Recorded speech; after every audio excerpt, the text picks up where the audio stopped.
Bismillahirrahmanirrahim. Assalamualaikum warahmatullahi wabarakatuh dan salam sejahtera.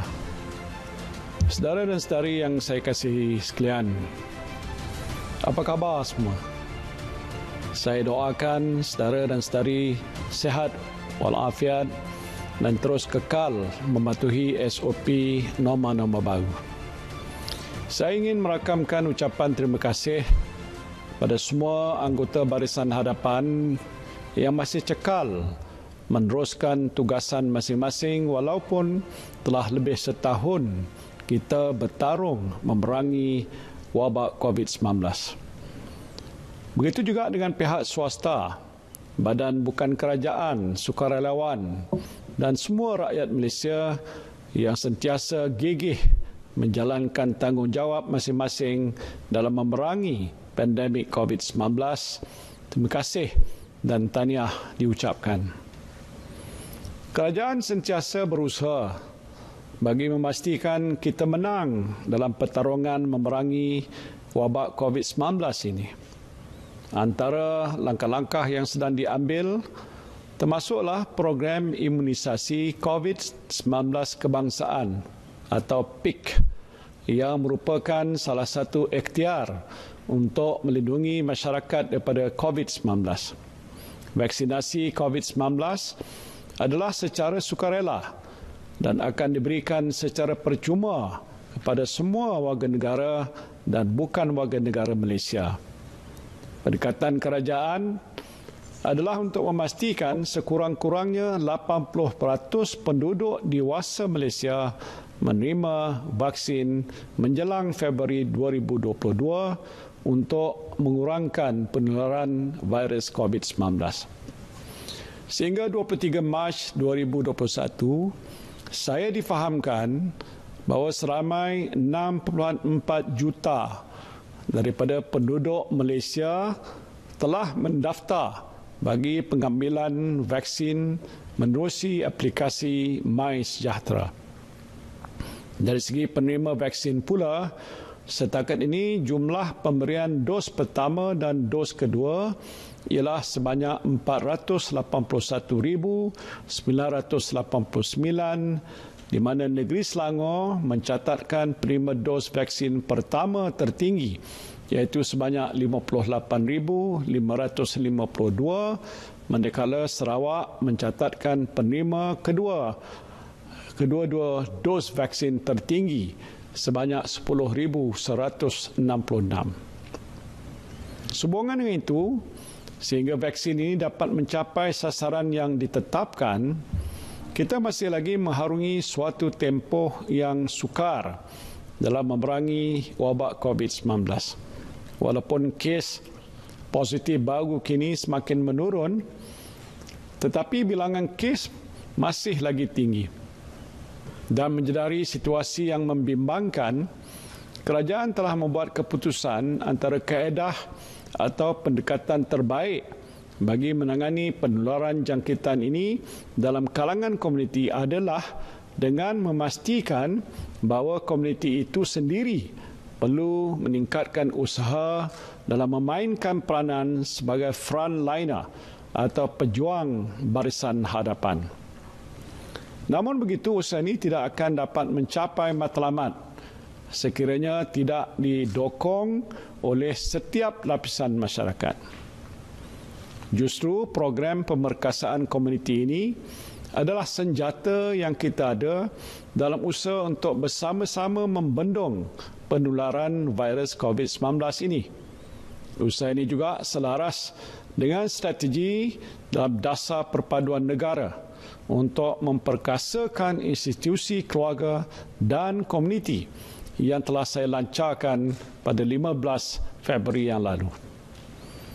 Oleh itu, kerajaan telah menggerakkan langkah-langkah pemerkasaan komuniti dalam menghadapi ancaman penularan COVID-19.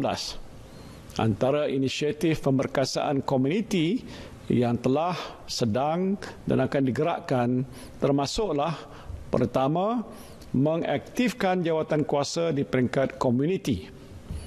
pelbagai isu dan cabaran semasa menghadapi COVID-19 yang dihadapi oleh komuniti memerlukan pendekatan kolektif yang inovatif dan kreatif. Dan oleh itu, pemerkasaan komuniti secara komprehensif amat penting sebagai salah satu usaha memerangi pandemik COVID-19. Kepimpinan komuniti yang merupakan tulang belakang dalam sesebuah komuniti, contohnya penghulu, ketua kampung, ketua-ketua agama, ketua rumah panjang, Jawatankuasa Pembangunan dan Keselamatan Kampung, Jawatankuasa Pembangunan dan Keselamatan Kampung Persekutuan, Jawatankuasa Pembangunan dan Keselamatan Kampung Orang Asli dan lain-lain pemimpin masyarakat perlulah digerakkan bagi bersama-sama menjayakan usaha ini. Kerajaan telah memperkenalkan program Ejen Basmi COVID-19 ataupun ABC-19 melalui pendekatan Whole of Society yang digerakkan oleh agensi kerajaan, kepimpinan komuniti dan sukarelawan NGO di seluruh negara. Sehingga 23 Mac 2021, seramai 29,407 orang anggota agensi dan kepimpinan komuniti yang telah menyantuni lebih 1.325 juta rakyat Malaysia melalui pelbagai program di lebih 22,166 hotspot ataupun kawasan tumpuan. Selanjutnya, keanggotaan ABC-19 ini bertambah dengan pelibatan sukarelawan NGO. Kedua, membuat hebahan mengenai maklumat COVID-19 dan membantu pendaftaran program imunisasi COVID-19 kebangsaan.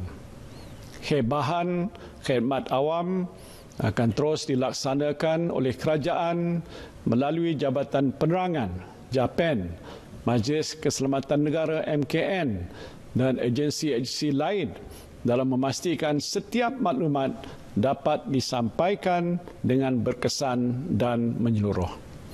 Komuniti juga perlu memainkan peranan dalam menyampaikan hebahan serta pesanan melalui pelbagai saluran. Contohnya, seorang doktor daripada NGO boleh menyampaikan mesej yang padat dan praktikal kepada komunitinya berhubung nasihat kesihatan berkaitan dengan COVID-19.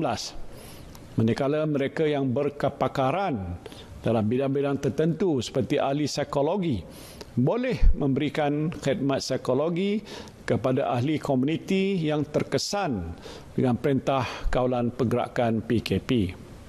Di samping itu, kepimpinan komuniti yang menerajui ABC 19 akan turut digerakkan bagi membuat hebahan pendidikan kesihatan tentang langkah-langkah pencegahan COVID-19 serta membantu pendaftaran program imunisasi COVID-19 kebangsaan kepada ahli komuniti yang tiada akses ke MySejahtera, laman web dan call center.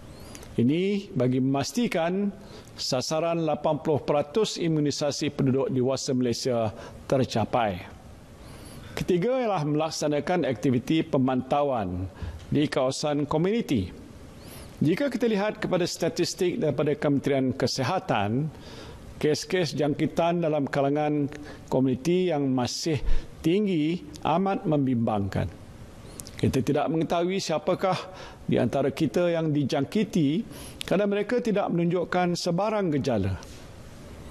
Oleh itu, ingin saya tekankan pentingnya supaya komuniti melaksanakan aktiviti pemantauan di kawasan masing-masing seperti mengawasi sempadan komuniti daripada dimasuki oleh orang luar tanpa kawalan. Keempat, memberikan nasihat, teguran dan panduan kepada komuniti. Pemimpin komuniti juga perlu memastikan pematuhan ahli-ahli komuniti kepada SOP norma baru dengan memberikan nasihat, teguran, panduan dan peringatan agar komuniti senantiasa berwaspada dan secara tidak langsung dapat membudayakan norma baru ini dalam kehidupan seharian demi kebaikan bersama. Saya amat mengharapkan semua pihak dapat bersama-sama dengan kerajaan dalam memerangi COVID-19 ini. Segala medium dan platform komuniti masing-masing harus digembling agar komuniti sendiri dapat mengambil tanggungjawab menjaga komuniti masing-masing tanpa memerlukan penguatkuasaan yang ketat oleh kerajaan. Komitmen daripada semua pihak amatlah kritikal dalam usaha memutuskan rantaian COVID-19 melalui program pemerkasaan komuniti ini. Bagi mengoperasikan pendekatan ini, pihak kerajaan telah mengarahkan Agensi Pengurusan Bencana Negara, iaitu NADMA, melalui Sekretariat Pengurusan Bencana di peringkat negeri dan daerah untuk menyelaraskan pelaksanaan ABC-19 di lapangan di seluruh negara. Akhir kata, saya ingin sekali lagi menyeru pada semua rakyat Malaysia agar terus bermuafakat demi merealisasikan hasrat menamatkan wabak COVID-19 dan memacu kembali pembangunan dan kesejahteraan negara yang kita sayangi ini, insya-Allah. Sekian, wabillahi taufiq wal hidayah. Wassalamualaikum warahmatullahi wabarakatuh.